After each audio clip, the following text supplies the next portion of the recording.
On va donc visiter ce local dans le 19e pour lequel on a reçu une annonce. Plus on venait en visiter, plus on devenait pas pro, mais plus on prenait on va dire des compétences. Et donc c'est vrai qu'en arrivant ici, ça allait plus vite qu'avant parce que je savais exactement ce qu'on cherchait, je savais ce qu'on voulait, je savais ce qu'il fallait comme qualité pour le local et les bonnes questions à poser directement. Et donc on arrive dans le local du 19e et c'est vrai qu'au premier coup d'œil on se dit ouais, il est pas dégueu.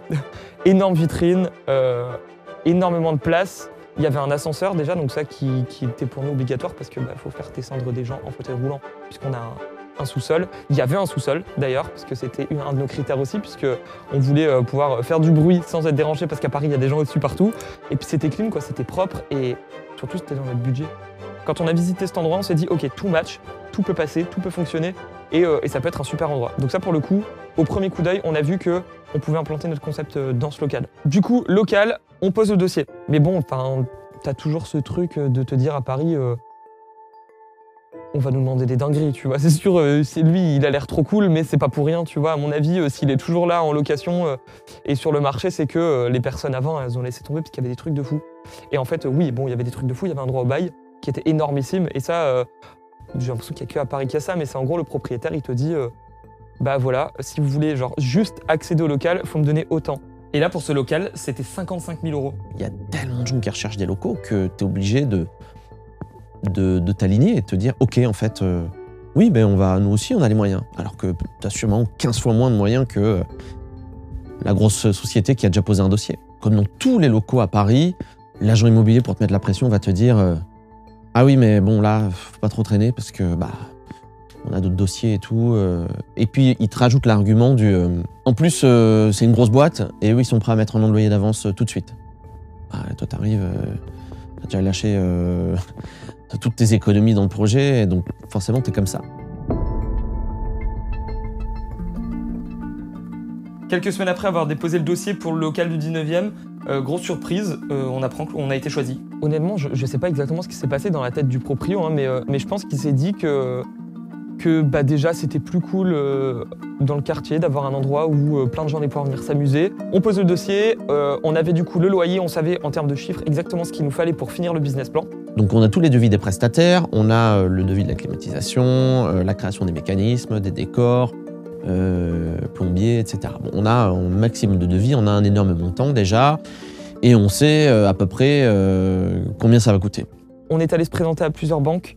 Le problème c'est que quand t'es jeune, et quand tu es passionné par un projet qui n'est pas soit un truc immobilier ou quelque chose qui est connu de tous, un resto ou autre, un banquier te regarde, il te dit tu veux monter un escape game, tu veux mettre des comédiens dedans. Il trouve ça très gentil, il te dit c'est gentil, t'as des beaux projets, t'es rigolo, t'es passionné, mais non. La première démarche, c'est d'aller voir la banque dans laquelle t'es depuis que t'es petit, quoi. Donc moi je vais voir ma banque et on va le voir, on se rend compte qu'on est face à un mec qui comprend rien. Il comprend rien, quoi. Et à ce moment-là, je discute avec un ami, il me dit « Mais moi, j'ai pris un courtier pour ma maison. » Je lui dis « Tu penses qu'on peut faire ça aussi pour les prêts professionnels ?» Il me dit « Bah bien sûr, appelle-le. » Un courtier, c'est quelqu'un qui va s'occuper de monter un dossier, de le faire carré, de le faire propre. Il va aller voir les banques, il va présenter le projet aux banques et lui connaît déjà les attentes des banques. Donc ça va aller beaucoup plus vite, il sait comment parler à des financiers, il sait donner les chiffres. On avait quand même besoin d'un prêt à hauteur de 300 000 €. Et à ce moment-là, je rencontre Yann qui devient notre courtier. Et qui est un garçon extraordinaire et qui, je pense, sans qui le projet n'aurait jamais vu le jour. Oh, mais non, c'est pas vrai. Mais c'est sûr, enfin c'est... Non mais je réalise pas du tout. Je réalise pas parce qu'on a rien signé, on n'a rien fait, je sais pas quoi dire, non mais c'est pas possible. Mais du coup, quelques jours après, le courtier nous appelle. Vraiment quelques jours après, hein. On lui a filé le dossier, quelques jours après il nous rappelle, il nous dit c'est bon, on a une banque. Nous ça faisait genre 3 semaines, on courait partout. Lui en 3 jours il nous a dit c'est bon, j'ai trouvé une banque, ils vous suivent. Premier rendez-vous qu'on a eu avec la banque, c'est elle nous a regardé, elle nous a dit mais j'ai jamais eu un dossier aussi parfait. On a le prêt. Wouhou. Yes. Ah putain. Oh. Ah j'y croyais plus. Maintenant, on n'a vraiment plus le droit à l'erreur, quoi. Ça a intérêt à marcher parce que si ça marche pas, on est sous un pont. Là, c'est parti, quoi. Enfin, on peut plus faire marche derrière. C'est le moment. C'est le début de l'aventure. Et oui, bah elles sont où? Elles sont où les clés? Les clés sont là, Oula, t'en as trop. Et les voilà. C'est à nous. C'est à nous. Tout ça. Voilà, c'est notre maison. On va passer beaucoup de temps là-dedans. Ça, on le fait toujours en silence. Genre, personne n'est au courant de rien. Et moi, j'arrive dans la période la plus, on va dire, la plus chargée de mon année. C'est octobre, Halloween et les Vlogtober. Et du coup, pendant toute cette période où on est à des moments charnières, où on fait toutes les dernières réunions, où on cale toutes les dernières choses, moi, je filme ma vie littéralement au quotidien, tous les jours, mais sans montrer tout ça. Ça a été compliqué de tout garder secret, mais en même temps, de faire genre je m'amusais, tout va bien, et puis c'est la fête.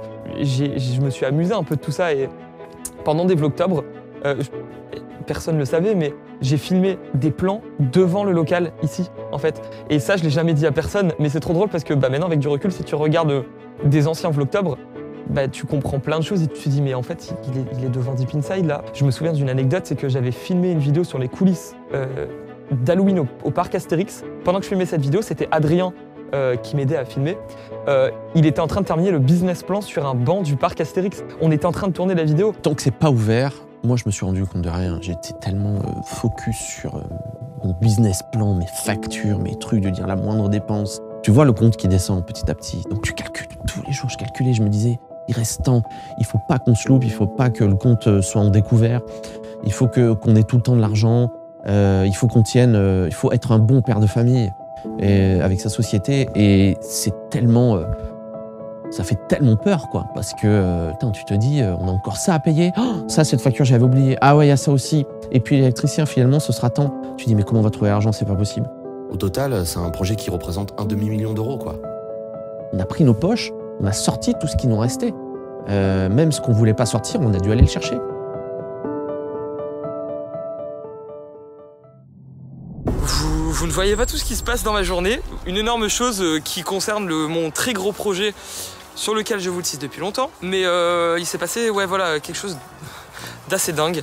On est à 4 jours de signer la banque.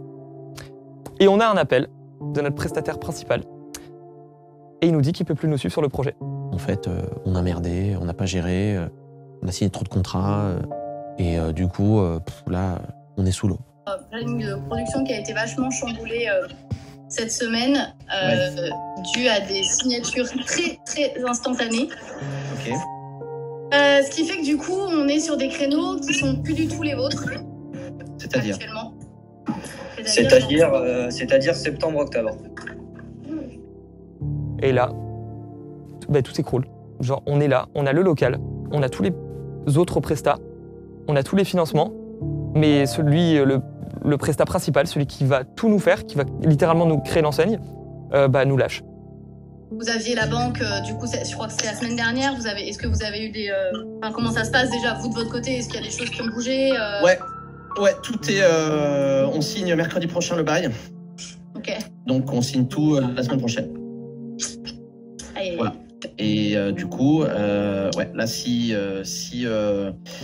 vous nous dites non, là, je te cache pas que ça remet tout le projet en question. Donc, là, je sais pas du tout quoi faire. Là, c'est ferme et définitif, quoi. C'est genre vraiment, on travaillera pas ensemble, quoi. Pas avant septembre, quoi. Ça paraît. C'est surtout ça le problème. On s'effondre, quoi. On s'effondre parce qu'on se dit, on va avoir la banque, on va signer là. On a tout, mais en même temps, on n'a plus rien.